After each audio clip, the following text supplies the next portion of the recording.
沙门与王权，中国古代皇权与佛教教权的千年博弈 Monks and Monarchs The Millennium Contest Between Imperial and Buddhist Religious Authority in Ancient China 1. 理论原点慧远沙门不敬王者论教权自主的首次法理抗争 I.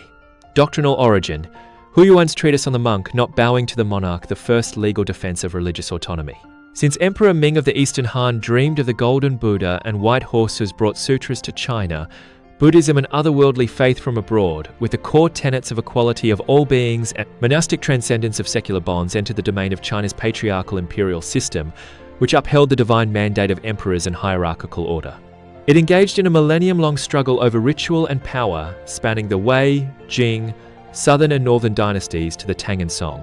B.Y., the late Eastern Jin, Buddhism had spread widely in China, and monastic communities upheld the Indian tradition of not prostrating to emperors, only joining palms in respect. This direct Challeneged Confucian ethical norms that under heaven all are subjects of the emperor, within the seas all are his bondsmen, sparking court controversy over monastic obeisance to rulers. Powerful ministers like Huan Xuan forced monks to kowtow to the emperor, arguing that monks who lived on imperial land and consumed imperial grain must fulfill subject duties. The eminent monk Hui Yuan composed 5 chapters of treatise on the monk not bowing to the monarch, systematically constructing a theoretical defense for religious autonomy, becoming the foundational text of Chinese Buddhist church-state thought. Huiyuan drew a sharp distinction between lay and monastic status. Lay devotees, as secular beings, must uphold loyalty to rulers and filial piety to kin, adhering to Confucian ritual norms. Monastics, as guests outside the secular world, dedicated themselves to liberation and propagating the Dharma, transcending secular moral political order, and thus need not submit to ritual prostration. The monarchs.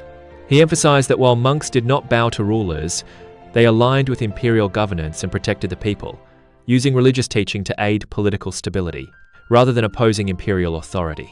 Tang Yongtong asserted in History of Buddhism in the Han, Wei, Jing, southern and northern dynasties, Hu Yuan's treatise marks the first cry of the Chinese monastic community fighting for religious independence, delineating the boundary between the sacred and the secular, and providing a theoretical foundation for Buddhism's response to imperial control in later ages. Eric Zurcher noted in The Buddhist Conquest of China, Hu Yuan's compromising resistance was Buddhism's attempt to preserve religious autonomy within China's patriarchal order, yet it was destined to be an ideal bubble under imperial centralization. 2. 乱世扩张梁武帝舍身同泰寺皇权归一下的教权畸形膨胀 2.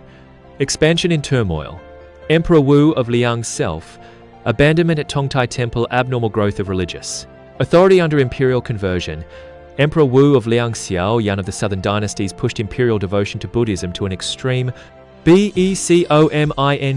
the iconic figure of imperial voluntary conversion to religious authority and Buddhist governance. In the 3rd year of the Tianjin reign, he issued the Edict of Abandoning Taoism for Buddhism, declaring his conversion from Taoism to Buddhism and legally establishing Buddhism as the state religion. Later, he abandoned himself to Tongtai, temple 4 times, donning monastic robes and serving as a temple slave, until the court spent hundreds of millions of coins to ransom him back to the throne, deeply merging imperial and Buddhist identities. He implemented strict Buddhist state policies, banning meat eating and composing treatise on abandoning wine and meat, establishing the vegetarian tradition of Chinese Buddhism, building thousands of temples and ordaining masses of monks and nuns, as captured in the verse 480 temples in the southern dynasties. How many towers stand in mist and rain? 超过500座寺庙矗立在健康，容纳了超过10万名僧尼。Emperor Wu attempted to build a theocratic state where Buddhist precepts replaced parts of secular law, with eminent monks participating in court governance and ritual deliberations, causing religious authority to expand rapidly under imperial patronage. Chen Yingke commented in first collection of essays on Jinming Guan, Emperor Wu's self-abandonment to Buddhism was not mere religious piety, but an attempt to integrate southern dynasties, aristocrats and commoners through Buddhism and reconstruct ruling legitimacy. Yet religious authority, born of imperial patronage and lacking independent institutional roots, collapsed overnight in the rebellion of Haojing. Mu Zongsan observed in 19 lectures on Chinese philosophy, Emperor Wu's governance was a political experiment of imperial power enveloping religious authority, not A genuine contest of religious authority checking imperial power, its rise was swift, its fall sudden. 3. 巅峰时刻，北魏中晚期，教权成为准教会政体的历史特例。3. The apex. The middle and late Northern Wei, the historic exception of Buddhism as a quasi-ecclesiastical polity. The southern dynasties saw religious authority favored by imperial power. The middle and late Northern Wei, after Emperor Shaowen's relocation of the capital to Luoyang, marked the absolute peak of Buddhism, forming an independent religious authority system that rivaled imperial power. The only period in Chinese Buddhist history approaching the Western ecclesiastical polity. 1. Independent establishment of the Zhaoshuan Temple. Emperor Shaowen founded the Zhaoshuan Temple as the supreme national Buddhist administrative body, independent of the 3 departments and 6 ministries, reporting directly to the emperor. It established a vertical monastic official system from the central to prefectural and county levels, with autonomous authority over monastic appointments, community discipline, and temple management. Tanyao's creation of the monastic economic foundation. Tanyao, overseer of monks, petitioned to establish Sangha households and Buddha households. State-allocated peasant households paid taxes exclusively to temples, while convicted prisoners and government slaves served as temple laborers.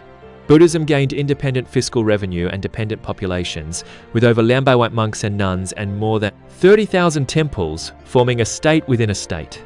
San, judicial autonomy privilege. Imperial decrees stipulated that monastic cases shall be adjudicated by the Zhaosuan Temple under internal monastic law, with no interference from prefectural and county authorities, the only period of religious judicial autonomy in Chinese religious history. 4. Political theology reconstruction.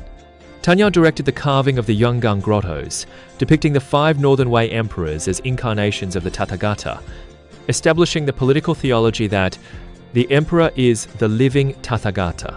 E-M-I-N-E-N-T. Monks such as Seng Chu and Huiguang served as imperial preceptors and participated in central decisions on capital relocation, legal reform, and war and peace. Deng Xiaonan pointed out in Ancestral Institutions and Ancient Chinese Politics, the uniqueness of Northern Wei religious authority lies in its possession of 4 independent powers: administrative, judicial, fiscal, and ideological, an anomaly under a secular centralized empire rooted in the political need for the Xianbei alien regime to integrate Han and non-Han peoples through Buddhism. Lan Jifu stated in History of Chinese Buddhism, Northern Wei Buddhism represents the peak of religious authority in China, possessing the organizational form of the Western Church, but lacking the trans-regional structure of a universal church, making long-term survival impossible.